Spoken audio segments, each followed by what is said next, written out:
Hey, Astra Kids, and welcome back. And in today's video, we'll be talking about the Sun Conjunct Ketu in the natal chart. Let's go ahead and jump right into this. So, firstly, what do you need to interpret this conjunction of Sun and Ketu in the natal chart?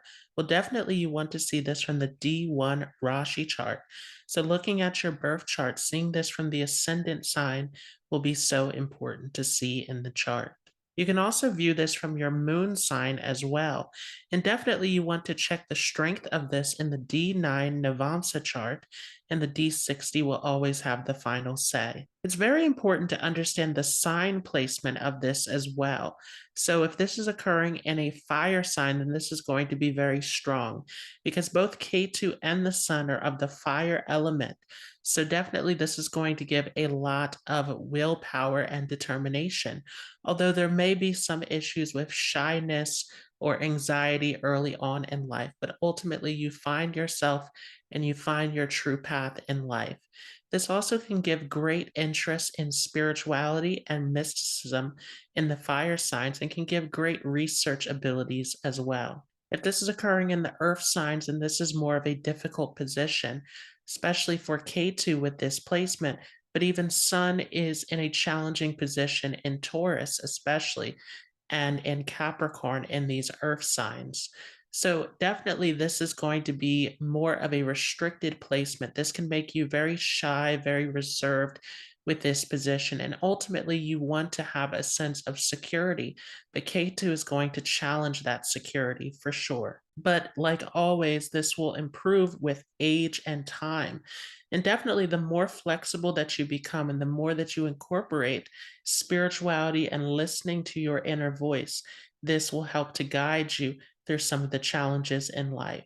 If this is occurring in an air sign, then this can be a very interesting position as well. Definitely, this can give some issues with self esteem, especially the air signs deal with communication.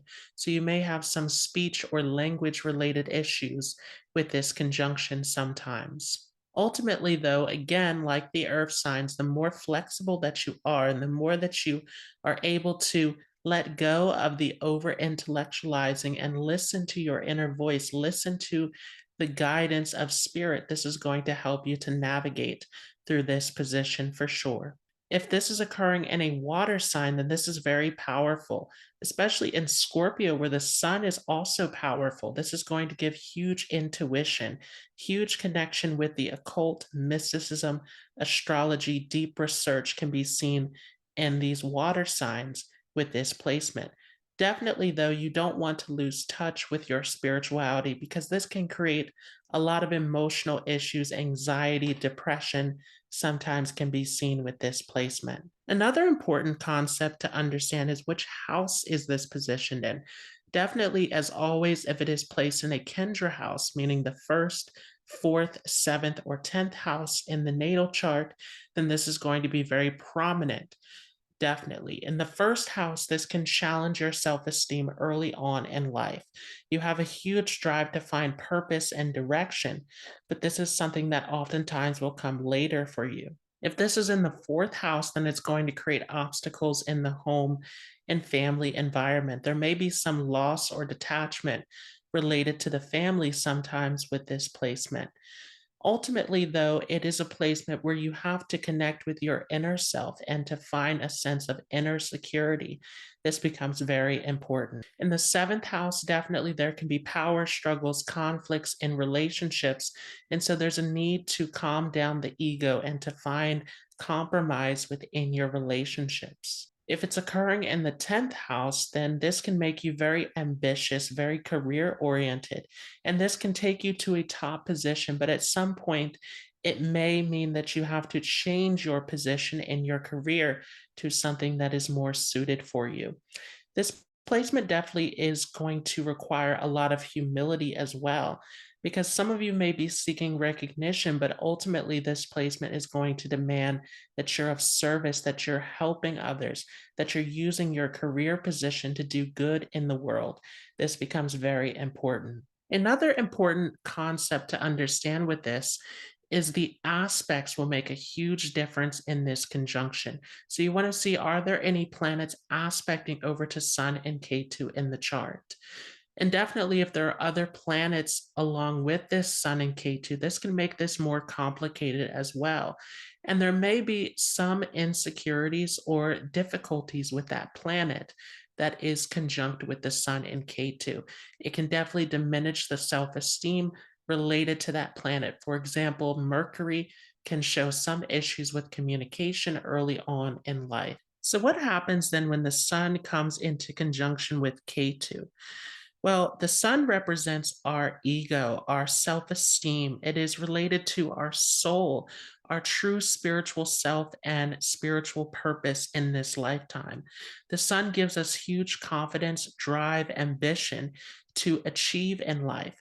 It is also connected to anyone in positions of power, authority, and definitely shows our relationship with our father figure as well. K2 is a shadow planet. It is one of the lunar nodes, and it shows our connection with our past life experiences. K2 is a planet of detachment, of disillusionment. It definitely shows some element of loss, of detachment, of disappointment in the area where K2 is placed in our charts. K2's ultimate goal is to take us towards spiritual liberation. And so it is going to detangle us from our attachments in this physical reality. K2 definitely is an aid in our spiritual journey, taking us into deep meditation, into spiritual secrets, mysticism. But K2 ultimately in the physical world is going to create this sense of loss and detachment, where there can be a lot of suffering and sudden transformations that occur in that area where K2 is placed. So ultimately, when the sun is conjunct with K2, the sun will get eclipsed by K2. So this is going to diminish some of those qualities of the sun in the chart. And this is particularly true early on in life. So before the age of 35, or sometimes even up into the 40s, this is going to show some issues in relationship with the sun in the chart. So this can show a diminished sense of self-confidence and self-esteem. Sometimes there's a lack of identity, a lack of direction in life early on with this placement. This can give you a hard time with expressing your self-confidence and self-esteem, and can make you more introverted sometimes, even with this placement. You can turn a lot of your focus inward and can become very self critical. Definitely, this is a placement that makes you very self conscious. And definitely, it can take you through situations where other people are taking down your ego as well. The moment that you try to come into a space of ego, there is always some loss or disappointment that occurs. Sometimes this placement can also create some health issues as well, sometimes physically or psychologically with this placement, because sun definitely shows our health and vitality also. This placement ultimately takes time for you to find your sense of confidence and direction in life. And it becomes a very spiritual combination. So ultimately, through a spiritual path is where you find that sense of confidence, that sense of pride within yourself, and you're able to find the right path in life. So it's all about trusting in your spiritual journey, trusting in your intuition. This is what's going to guide you in the correct path. And usually, with this placement, many of you will find that you are drawn towards spirituality at a younger age as well. Sometimes, because the sun represents a father, there can be separation or loss with a father figure in your life, or you may just have a distant relationship with the father. There is some kind of disconnect that is happening with this placement. And in some cases, this can even show a disconnect with all family members. This can show some level of distance and separation. Sometimes it could show that you don't live up to your father's expectations, depending upon how it's placed in the chart. You could also take on a role where you are carrying on the responsibilities of the father. You could take on a job or career that father was doing with this placement as well. But again, ultimately, there's going to be a change in your direction as you get older, because you will eventually find yourself and will find your true path and calling later on in life. Definitely all sorts of psychological issues can develop with this placement at a younger age. Anxiety, fear, all sorts of issues linked to this lower self esteem. But again, all of this improves with time. And the more that you're able to humble yourself and to move towards spirituality, it's going to help in aiding you in finding this direction. Sometimes, though, there is a loss of direction, and this can lead to some other issues, such as addiction, which you definitely want to watch out for. Ultimately, it's going to take you through a deep transformation through your spiritual journey. There will be a loss or upset. From this, you become stronger and you come out of this with wisdom and knowledge that definitely you're here to share with other people. You're here to be of service to help those in need.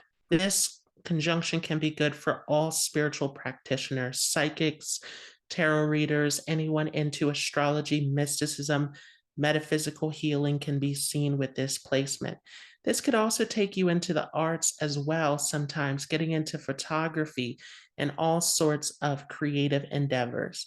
But definitely, what I've seen the most with this combination is getting into spirituality, meditation, helping others through this understanding of the spiritual and metaphysical aspect. There's definitely a duality to this placement. It's as if you are caught between two worlds.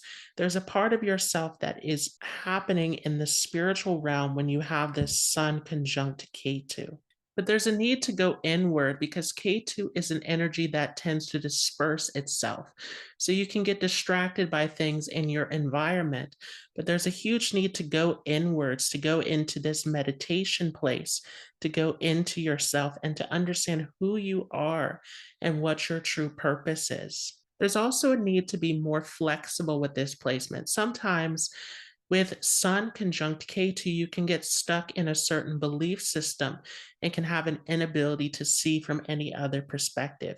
But your journey here is to be spiritual. So being more open to other forms of spirituality and seeing from other perspectives will help you to grow with this placement. So I hope you all enjoyed this. If you like this, don't forget to leave a like. If you're new to this channel, don't forget to hit the subscribe button, and I will see you all in the next video.